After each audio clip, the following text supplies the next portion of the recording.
Hein? Ken Baya. La Boker Tov, Shem Hashem Naaseh Venatzliach. On est aujourd'hui le 8 mai. Qu'est-ce qu'il y a en France le 8 mai? Quelque chose. L'Ascension.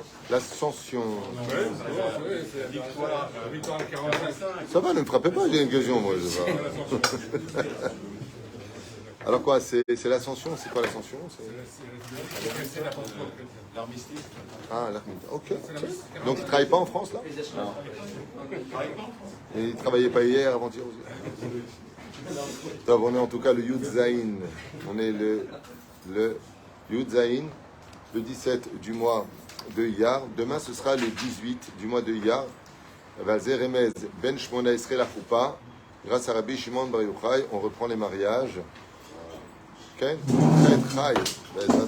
Ce soir, ce sera la Hinoula très spéciale de Rabbi Shimon Bar Yochai, dont on va parler. On va parler de la naissance de ce grand Tana Eloki. Qui est-il? Comme on avait parlé de Rashi à l'époque. Un shiur que je vous conseille d'écouter, très sympathique, qui met du boum au cœur et qui en général est aussi relié à la paracha de Hémor, car tout comme Rabbi Shimon Bar Yochai, eh bien, comprenait toutes les midotes du Ham Israël, souvent Samour ou devant ou derrière, comme c'est le cas de cette semaine. Eh bien, la paracha de Hémor, il y a toutes les fêtes juives, tombe Samour avec Rabbi Shimon Bar Yochai pour dire que toutes les fêtes vivaient en lui. Alors, ce shiur de ce matin, en le remerciant du fond du cœur, a été acheté. C'est un instant que je regarde où est-ce que j'en suis dans la liste. Voilà. Shiur sur Rashbi, acheté par Suzanne Kouana, si je prononce bien, pour l'élévation de l'âme de sa maman, Myriam Feloussa Bat Nedjouma. Roh Hashem tenachena began Eden Elion, bechol ha-shavot imach bichlal harachamim v'aselichot, bechen yehi ratzon v'nomar amen, tinishmatat tzorachayim. On n'est que de bonnes nouvelles, on pensera en même temps à l'élévation de l'âme chez le Kol Mété Israël, une fois de toute notre liste, et on commence tout de suite en vous souhaitant une très très grande réussite. Bezrat Hashem, Besrout, Aïch Ailoki, Rashbi, Rabbi Shimon Bar Yochai, Rabbi Eleazar Beno. Bezrat Hashem, duquel Rashbi lui-même disait que son fils était plus grand que lui. Pourquoi est-ce que Rashbi dirait que son fils est plus grand que lui, alors que ce n'est pas vraiment comme ça? Pourquoi? Tout simplement parce que Rashbi, comme on l'étudiera dans un autre chiour, avait des raisons de fuir. Il était recherché par les Romains pour être mis à mort, tandis que son fils n'était pas mis à mort. Et il a quand même suivi son père, et ce qu'il a subi, lui aussi l'a subi. La dureté endurée de l'étude a été subie aussi par son fils. Alors on commence tout de suite avec cette merveilleuse naissance qui vient à peu près 70 ans après la perte du temple, deuxième temple, la naissance de ce merveilleux personnage, Rashbi, qui sont les initiales de Rosh Béné Israël, la tête des enfants Israël, c'est les initiales de Rashbi. Rosh, Rashbet, Bet, c'est Béné, Yud, Israël. Le père, bien entendu, de Rabbi Shimon Bar Yochai, il s'appelait Yochai, Zaya Shmo, Aya Ish Tzadik, et sa maman, comme vous le savez tous, s'appelait Sarah. Et malgré le fait qu'ils aient tout essayé pour avoir des enfants, Shum Davar Lopaal. Alors la halakha, elle dit que rien n'a marché, que si on est en Eretz Israël, pas comme le cas de Sarah et Menou, qui a 90 ans va avoir son enfant. Pourquoi Abraham ne l'a pas divorcé quand il était en Mésopotamie? La réponse est, on ne répudie pas une femme après 10 ans si elle ne nous a pas donné d'enfant, parce qu'on est en galoute. Pourquoi? Parce que la galoute, c'est une punition, et peut-être qu'à cause de ça, elle n'a pas d'enfant. Meshane Makom, Meshane Mazal. C'est pour cela que Sarah et Menou, quand elle arrivera en Eretz Israël par la suite, oui, elle aura un enfant. Vechen, c'est pareil pour Rivka. Rashi fait le dénombre. Il dit qu'elle s'est mariée à 3 ans. 3 ans, elle était comme à 14 ans. C'est-à-dire, donc jusqu'à ce que, Baruch Hashem, Natna Ben Zachar, des Théomim, dans le cas échéant. Et donc, malgré toutes les prières, n'arrivait pas à avoir d'enfant. Après 10 ans d'attente, Yochai a dit à sa femme qu'il était dans une situation compliquée parce qu'il aimait énormément sa femme. C'est un homme pieux, extrêmement humble. Yochai est un grand sadique, le père de Rabbi Shimon. Et il faut savoir que, peut-être que vous savez ou pas, mais Yochai est un descendant direct du roi David. Et sa femme, Sarah, est une descendante directe du roi David. Les deux sont de lignée royale. Les deux sont la tribu de Yehuda. C'est là, juste à savoir comme ça, derrière Hagav. Et n'ayant pas eu le choix, il avait 2 options. Ou répudier Sarah parce qu'elle ne lui a pas donné d'enfants, puisque le but du mariage c'est d'avoir des enfants. mais il l'aimait d'un amour réel, d'un amour pour ce qu'elle était, pour son âme. Il l'aimait, c'était sa femme. Mais comme disait Yochai, on ne travaille pas pour nous. Je dois avoir une descendance. Donc, il y a deux options dans ce cas-là. Ou Loker Isha Alea, c'est-à-dire, et c'est l'halakha le maaseh aujourd'hui, c'est où il épouse une autre femme qu'elle, dans une maison à côté, mais pour cela, il faut son autorisation. C'est-à-dire, elle est Ikar Isha Alea. Dans la Ktuba, c'est marqué Lo Ikar Isha Alea. J'ai eu un cas comme ça avec le Rav Kanievski, d'une personne qui avait ce problème, et donc, le Rav Kanievski lui a dit, est-ce que ta femme accepte une autre femme? Non. Il a donné le guet. Aval, qu'est-ce qu'il a fait, Yochai? Il lui a dit, tu as le choix, ou on divorce, dans le cas échéant, après 10 ans de stérilité, ou j'épouse une autre femme. Et Sarah, Aléa Shalom, s'est effondrée. S'est effondrée. Combien j'ai pleuré, combien j'ai prié, combien de ségoulottes pour avoir des enfants. Comment elle fait? Mais quand elle a entendu ça, son cœur s'est tellement déchiré qu'elle s'est mise à hurler la nuit vers Hachem dans la forêt. Hachem, Vevakasha, Hachem, tellement la pauvre. Voilà que la veille du guet, juste la veille du guet, Yochai et sa femme s'endorment. Et Yochai, il fait un rêve très bizarre où il se voit sortir de lui. Et on l'emmène dans un énorme verger, énorme. Et dans ce verger-là, il est surpris de voir des milliers d'arbres, tous défraîchis. Tous étaient asséchés. Tous étaient laids. Choqué, il ne comprend pas. Il est avec sa femme Sarah dans ce grand verger et il décide de se reposer en s'adossant à un arbre qui était comme tous les autres. Et voilà que d'un coup, il y a une énorme lumière qui rentre à l'intérieur de ce verger. Et c'est très difficile à définir cette figurine qui apparaît comme avec un petit arrosoir dans les mains, verse quelques gouttes sur chaque arbre sur son chemin. Et à sa grande surprise, qu'est-ce que voit Yochai? Il voit tout simplement que chaque arbre, dès qu'elle reçoit quelques gouttes, tout de suite, il devient frais, il sort, il rallonge ses branches, les feuilles vertes apparaissent, les fleurs apparaissent et les fruits commencent à apparaître. Tu comprends pas? Et cette figurine blanche, partout où elle va, il verse. Chaque arbre qui reçoit de ces gouttes-là commence à fleurir. Et chaque arbre devient de plus en plus beau, ce qui fait que le verger devient vraiment magnifique. Jusqu'au moment où cette figurine blanche, remplie de lumière, arrive vers lui. Et là, bizarrement, ce petit arrosoir, il le pose par terre. Il prend une slouchite de l'intérieur, prend comme une gourde de l'intérieur, si vous préférez. Et là, sur l'arbre où était reposé Rabbi Yochai et sa femme Sarah, il verse. Le problème, c'est que pas il verse quelques gouttes. Il verse. Et là, l'arbre, non seulement il donne des branches en plus, des feuilles en plus, mais il met tellement de gouttes que l'arbre dépasse tous les autres de beaucoup plus. Et des fruits magnifiques, dont un va ressortir. Un fruit comme jamais on en a vu dans l'histoire. Énorme, resplendissant, qui dégageait une odeur du Gan Eden. À ce moment-là, quand il a vu ça, Yochai, il a tellement eu peur de voir un arbre aussi grand qui dépassait tous les arbres du jardin, qui s'est réveillé. Il raconte son rêve à Sarah, et Sarah lui dit, à mon avis,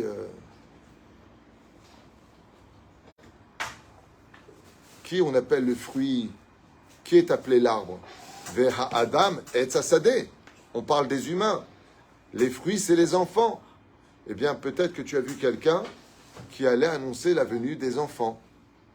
Il lui dit, d'accord, mais qu'est-ce que c'est que cette gourde qu'il a sortie? Pourquoi il n'a pas continué avec le même arrosoir? Elle lui a dit, moi je ne suis pas traducteur de rêve, je ne connais pas. Mais pourquoi tu ne vas pas voir le maître d'Israël, qui était Rabbi Akiva? Qu'est-ce qu'a fait Yochai? Prend son baluchon, il va avec sa femme voir Rabbi Akiva.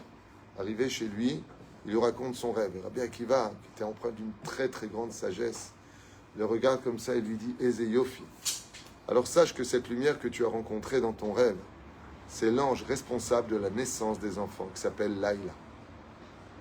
C'est un ange qui est d'une blancheur et d'une émanation hors du commun. Et cet ange-là, Allah est l'ange ministre dans le monde d'en haut qui fait descendre les Neshamot dans ce monde. Et effectivement, comme te l'a dit Sarah, chaque arbre que tu as vu défraîchi, ce sont les femmes stériles. Et du monde d'en haut, quand il verse ses gouttes sur chaque arbre, il annonce la naissance d'un enfant. Il dit tout ça, ma femme elle avait dit, mais pourquoi pour moi il a sorti une gourde spéciale? Il lui a dit, c'est pas pour toi. C'est que tout l'arrosoir qu'il y avait là-bas, c'est les larmes que les mamans ont versées pour avoir un enfant dans leur prière. Aval, quand il est arrivé à l'arbre de Sarah, Sarah a tellement prié, tellement versé de larmes, qu'il a fallu prendre, si vous préférez, une petite gourde spéciale pour elle. Et ce que tu as vu qu'il a versé là-bas jusqu'à la dernière goutte, ce sont toutes les larmes que Sarah, ton épouse Yochai, a versées pour la naissance de cet enfant. Elle a tellement pleuré, tellement prié, tellement hurlé vers Hachem de son cœur brisé, que vous allez avoir un fils qui montera plus haut que tous les autres dans l'histoire. Et dont le fruit qui montait, qui était plus large que les autres, comme jamais on l'avait vu, sera le seul pour qui, de toute l'année juive, on ne dira pas les Tachanounim le jour de Saïloula. Tous les tzadikim dans l'année ont fait les Tachanounim, y compris Rabbi Meir et Rabbi Yehuda bar Ilai, contemporains de Rabbi Shimon bar Yochai, élèves de Rabbi Akiva. Alors pourquoi on ne fait pas les Tachanounim? Parce que ça tombe avec Pesach Sheni. On ne dit pas les Tachanounim pour Rabbi Meir, parce que ça tombe dans Pesach Sheni. Aval Rabbi Shimon bar Yochai, on ne dit pas les Tachanounim en l'honneur de Rabbi Shimon bar Yochai. Et la reine, normalement on dit Rabbi bar Yochai nimsharta ashrecha. Mais qui c'est qu'on vient louer dans le chant de bar Yochai? Bar Yochai ashre yoladetecha. Heureuse est la mère qui t'a mise au monde. Ben oui, heureusement que c'est pas un mutant qui l'a mis au monde. On sait très bien que c'est sa mère. Il dit non, t'as pas compris. C'est grâce aux prières de sa maman. C'est grâce à ses larmes qu'elle n'a cessé de verser pour avoir un enfant qui soit tzaddik, qu'elle a supplié le ciel, donne-moi un enfant chez Ben, chez Gadol Batora, Bemizvot ou Maasim Tovim, donne-moi un fils qui te serve. Elle a tellement pleuré que l'arrosoir ne pouvait pas contenir les larmes de cette maman, de cette gourde spéciale qu'il a sortie de l'intérieur pour dire, toi par contre, tu as pris quelque chose de spécial avec toi, Vishavita Shevi, Shivio, Shimon bar Yochai. Les Pérouche Adavar, pour Baruch Hashem, la raison pour laquelle l'ange a béni le ventre de Sarah, et donc ils n'ont pas divorcé, puisque dans la semaine qui s'en est suivie, quand Sarah est partie au mikvé, elle est tombée enceinte de Shimon. Là-bas, il kartalo Shimon. Sarah, elle a pris exemple sur la Torah. Quand elle a appris de Rabbi Akiva que c'est sa prière qui avait été écoutée par le Créateur du monde, elle s'est souvenue de Léa. Et Léa, quand elle a eu son fils qui venait de la force de la prière, parce que Akadosh Baruch Hu, dans sa grande miséricorde, a écouté sa prière. Comment elle a appelé son fils? Elle a fait. Qu'est-ce qu'elle a fait? Dieu a vu pour moi un fils, Réhouven. Quand elle a prié de tout son cœur et qu'elle a versé des larmes spécifiquement pour la naissance du deuxième, qui shama et filati, parce qu'il a entendu ma prière. Ikreshmo, Shimon. Et Sarah, elle a appelé son fils. Pourquoi Shimon? Parce que Léa a appelé son fils Shimon. Pour dire que quand tu pries particulièrement pour avoir un enfant, et que Mina Shamaim, grâce à la miséricorde de Dieu qu'il a accédé à ta prière, le nom de l'enfant le plus matim, c'est Shimon. C'est Pérouche Adavar. La reine Kartalo, Rabbi Shimon, fils de Yochai. Bezrat Hashem Yitbarach. Alors ce Rabbi Shimon bar Yochai, si vous regardez bien Bezrat Hashem Yitbarach, à propos de la naissance, vous savez que Rabbi Shimon est relié à la naissance des enfants. Il est relié d'ailleurs à toute la Torah, tous les événements. Rabbi Shimon, vous savez, quand on veut se marier, on va à Mouka, chez Rabbi Yonatan ben Uziel. Quand on veut la parnassa, on va chez Rabbi Yehuda bar Ilai. Quand on veut un miracle, on va chez Rabbi Meir Balanes. Celui qui a des problèmes, il y a marqué, on l'a vu ensemble, Lech l'Acherim, va raconter ton problème à Acherim. On a vu que Baba Meir, le fils de Baba Saleh, de cette il dit, Mazé, qui c'est Acherim? Quand tu as des vrais problèmes dans la vie, va jusqu'à Rabbi Meir Balanes, raconte-lui. Mais c'est Acherim, c'est Rabbi Meir Balanes, raconte-lui. Mais qui est le tzaddik qui renferme en lui toutes les clés de tous les problèmes, de toutes nos solutions? C'est Rabbi Shimon. Celui qui va chez Rabbi Shimon, il fait tous les tzaddikim. Pour vous dire à quel point, Klulim bo kol ha'atzlacha Rabbi Shimon bar Yochai. Et pourquoi je vous parle de la paracha de Hémor? C'est bien. Devant un parachat de la semaine, je vais vous montrer quelque chose de sympathique que j'ai appris cette semaine. Merci pour ta rapidité. On voit que c'est le matin. Dans un parachat de Emor et la Kohanim, Bene Aaron, Ve'amarta. Alors ici, on a une redondance. Si tu dis Emor, pourquoi tu dis Ve'amarta? Tu diras. Après, tu dis et tu diras. C'est pas la peine de dire deux fois, tu diras. Rashi, Akadosh. Hein? Tu kiffes? Je suis content pour toi. Omer Rashi Akadosh, les Azir Gedolim ala Ketanim. De prévenir les grands sur les enfants. C'est l'explication que j'ai donnée à Shabbat à Tête Vav quand j'étais là-bas sur l'éducation. Que les Azir Agdolim, qui c'est que tu dois éduquer d'abord? Les grands, si tu veux que les petits écoutent. Souvent, j'en ai marre de mon fils, il n'arrête pas d'hurler. Mais tu t'es vu, toi? Arrête de parler mal. Mais tu t'as vu comment tu parles? Les Azir Agdolim, aujourd'hui, si tu veux éduquer tes enfants, surtout en 2023, il faut éduquer les parents, pas les enfants. C'est pas méchant ce que je dis, c'est un état de fait sur le terrain. On demande aux enfants qui sont petits de nous comprendre parce qu'on est fatigué, parce qu'on en a ras-le-bol, parce qu'on a des problèmes de santé, parce qu'on a des problèmes d'argent. Et c'est des gosses. Ils comprennent rien. Ils savent une chose. Donne-moi. C'est tout ce qu'ils savent, c'est des enfants. Alors ici, il y a un remède avec Rabbi Shimon Bar Yochai. Les Azir Gedolim Alaktanim. Mais les Azir, c'est le lien du mot Zohar. Quand tu veux que ton enfant il grandisse dans la douche of Taora, il y a quelque chose de magnifique que j'ai appris du Hadat. C'est lis du Zohar à côté de tes enfants. Les Hazir Gedolim Alaktanim. Tout comme il a prié pour avoir un enfant qui a dévoilé le Zohar dans ce monde, si tu veux que ton enfant soit bercé dans une ambiance Kedosha dans la chambre dans laquelle il dort, rentre la nuit lire du Zohar à côté de son berceau.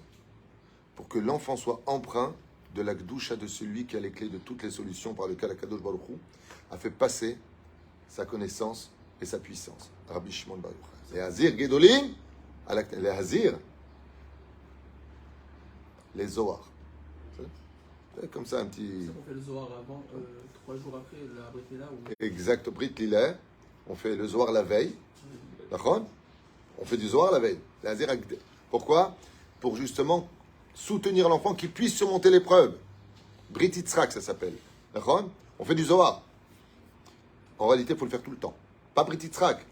Quand tu te remarieras, tu auras des enfants. Le soir, tu prends, quand il dort à côté de lui, tu lis 2-3 feuilles de Zohar et Kadosh. Même si tu comprends, de toute façon, c'est pas grave. Minadine, une femme pourrait dire, elle peut lire le Zohar. C'est l'oasour. C'est pas son tafkid. Mais qu'elle ne cherche pas à comprendre ce qui a marqué Perouche Asulam, le tsarif. Aval Minadine, il y a l'ikro. Aval Bezrat Hashem, la Azir Gedolim, si tu veux que ton enfant il soit préservé du mal, lis-lui du Zohar à côté de lui depuis qu'il est bébé. Parce que le Zohar, il chasse tout. Il enlève les Shedim, les Ruchot, les Lin, Aïnara, mauvais choses. Comme on l'a vu ensemble sur les Tukinim, combien c'est important de lire tous les jours 5 feuilles. 5 feuilles recto verso de Zohar.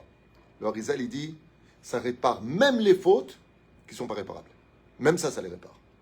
C'est pour ça qu'ici, on a la Vrechim qui lisent Bezrat Hashem, ça nous aide à les payer, et ils lisent le Zohar pour celui qui ne peut pas le faire. Chaque journée, tu peux prendre un avraire, tu peux prendre pour une semaine, un mois, il y en a un qui a pris 3 mois. Il va un avraire 3 mois, il lit pour lui 5 feuilles de Zohar. Ça annule les mauvais décrets, ça annule les... Baruch Hashem. C'est un passe-partout. Comme ça dit le Harizal, pas de moi. Et moi, je vous ai noté ici, comme je dois bientôt bouger, des petites... mon petit truc à moi, j'aime bien les gématriotes. Ça s'appelle par Peraot la Torah, parce qu'on voit beaucoup de choses à apprendre par rapport à cela. Rabbi Shimon Bar Yochai, c'est Gematria 914. Vous avez remarqué que la lettre bête commence par Bereshit, mais qu'il existe le livre du Aleph, qu'on appelle Razé des Razines. Ce livre Aleph, comme dit le Ben Ishraï, nous sera apporté par le Melech HaMashiach. À la base, on devait avoir 6 livres de Torah. Mais à cause de la faute du Vaudor, on n'en a eu que 5. Tout comme il y a Shisha Sidre Mishnah, il y a 6 contenus de Mishnayot, d'accord? De la même façon, il y avait 6 livres de Torah. Et ce livre du Aleph s'appelle Anochi. C'est celui qui parle d'Hachem, celui qui parle des Razé des Razines. Celui qui a apporté ça, le livre du Aleph, c'est Rabbi Shimon Bar Yochai qui a déjà apporté le titre, le Zohar Kadosh. La reine, si tu vois le Zohar Kadosh, Bezrat Hashem, de quoi il parle? Il reprend toute la Torah dans les mondes ésotériques, qui parle de quoi essentiellement? d'Akadosh Baruch Hu. C'est-à-dire que tu vas parler de Avraham Yitzhak Yaakov, il va te parler de Chesed Gvura Tiferet. Il va t'expliquer les secrets et Razé des Razines. Donc si je prends la lettre de Bereshit, Bereshit, et que je prends maintenant après le Aleph, Zegematria, Rabbi Shimon Bar Yochai. Bereshit plus la lettre Aleph, qui est la première lettre du livre premier, c'est Gematria Rabbi Shimon Bar Yochai. Aleph Bereshit.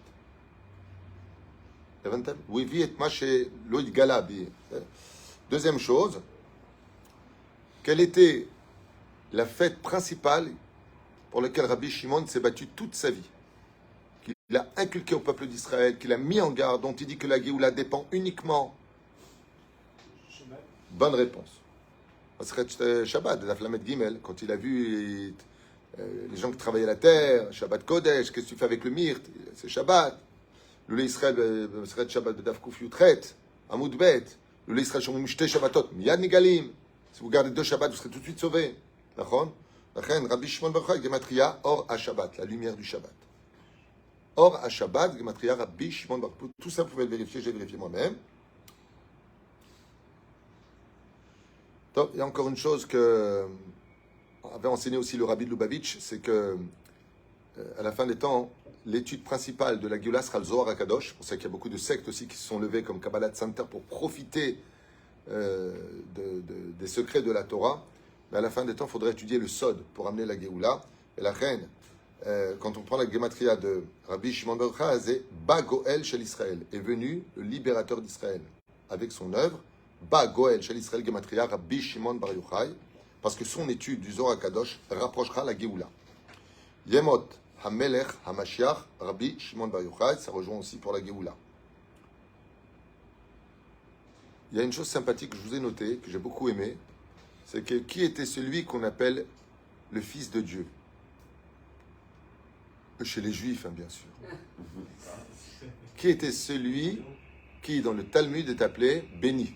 C'est très facile, on le chante au Shabbat, les Ashkenazim, hein? Qui? Non. Vous savez pas? Non, il n'est pas appelé le Fils de Dieu. Après, il y a un autre. Non. Vous me décevez. Yehir Ratson Milefane. Ah, Rabbi Ishmael. Bravo, Rabbi Ishmael. Ben? À Cohen. Oui, toi, tu ne prends pas de risque. C'est un Cohen, c'était le Cohen. Il a fait Rabbi Ishmael ben Elisha. Ishmael ben Elisha. Pourquoi? Ishmael ben Elisha, Aya Kodesh Kodashim, et lui, comment Dieu il appelait? Il est arrivé à un tel niveau de Kedusha, ce Kohen Gadol, que Dieu il disait, toi, c'est-à-dire que si je devais choisir un fils sur terre, c'est Ishmael ben Elisha, béni. Ishmael ben Elisha, Gematria, Rabbi Shimon Bar Yochai. Juste une parenthèse extraordinaire de ce personnage hors du commun qui était Ishmael ben Elisha, qui était la réincarnation al-Pisod de Yosef Hatzadik. Quand tu fais la Gematria de Rabbi Shimon Bar Yochai, tu tombes sur Ishmael ben Elisha, duquel Dieu l'appelait Yehi Ratzon Fana, béni. C'est Ezrat Hashem. Qui est celui qui restera toujours caché, même si on peut parler de lui pendant des heures? Tzadik Nistar, Rabbi Shimon Bar Yochai, c'est ta Gematria. Tzadik Nistar. Quand tu vas parler de Rabbi Shimon Bar Yochai, personne ne comprendra vraiment le niveau d'âme et d'étude qu'a atteint Rabbi Shimon Bar Yochai. Et puis, pour finir, celui qui, Bezrat Hashem, représente la mitzvah midit, comme un gardien pour rappeler la Torah aux hommes, le mérite de Rabbi Shimon Bar Yochai, puisque vous savez que le jour de la Hiloula de Rabbi Shimon Bar Yochai, c'est indigne de Yom Kippour, tout le monde est pardonné. C'est notre étude qu'on fera sur la Hiloula elle-même, non pas les ségoulottes qu'on a fait, mais la Hiloula elle-même. Eh bien, si vous prenez la Gematria de Tzitzit Al-Kanfe Big DM, tu mettras des franges à tes 4 coins de ton vêtement pour te rappeler de toute la Torah, Gematria, Rabbi Shimon Bar Yochai. Tout comme un homme, il porte 4 tzitzit, tu as le droit de rappeler à tout moment, par le mérite de Rabbi Shimon Bar Yochai, pour Bezrat Hashem, surmonter et vivre les épreuves de ce monde. Voilà. C'était comme ça pour la naissance de Rabbi Shimon Bar Yochai, nous faire comprendre cet extraordinaire personnage pour lequel ce soir, Bezrat Hashem, vous êtes tous conviés à allumer une grande flamme, sans mettre le feu à la maison de ceux qui sont à la maison, mais de faire un très bon repas. Rabbi Shimon Bar Yochai a interdit qu'on pleure à sa Hiloula. Il a demandé justement que tout le monde soit en joie. Et je rappelle pour les Sfaradim qu'on va se couper les cheveux uniquement le mercredi et qu'on pourra se marier que le mercredi. Moi-même, j'ai une coupe à faire si Dieu veut à Khadera. mercredi, dans l'absolu, même mardi soir, on évite de se couper les cheveux, mais c'est pas interdit. Mais on laisse passer le jour d'Ezrat Hashem. Après quoi, Bezrat Hashem Barach, sachez qu'aucune prière ne peut être refusée à l'Agba. C'est-à-dire, ce soir, lire du Zohar, Hidra Zuta, Hidra Rabba, tout ce que vous pouvez faire, Bezrat Hashem, Tavo Alechem, Bekat Hashem. Ken. Est-ce qu'on sait quand est-ce qu'il est né? Oui, on sait quand est-ce qu'il est né. Tu veux que je te le dise? Il y en a qui disent qu'il est né à la fête de Shavuot. On marque le cas dessus, qu'il est né le Vav de Sivan. C'est la tradition. Ils disent qu'il est né, il est né le jour de Shavuot même. Pourquoi? Parce qu'il vient de la descendance du roi David. Le roi David est mort à Shavuot, donc lui continue sa vie. Il est né à Shavuot selon les secrets de nos enseignements mystiques, de nos chachamim, selon... Srout Rabbi Shimon Bar Yochai, Yagen Alechem, Toda Rabba. Il y aura d'autres choses aujourd'hui, mais là je vais aller direction le cimetière. Bracha v'atzlacha.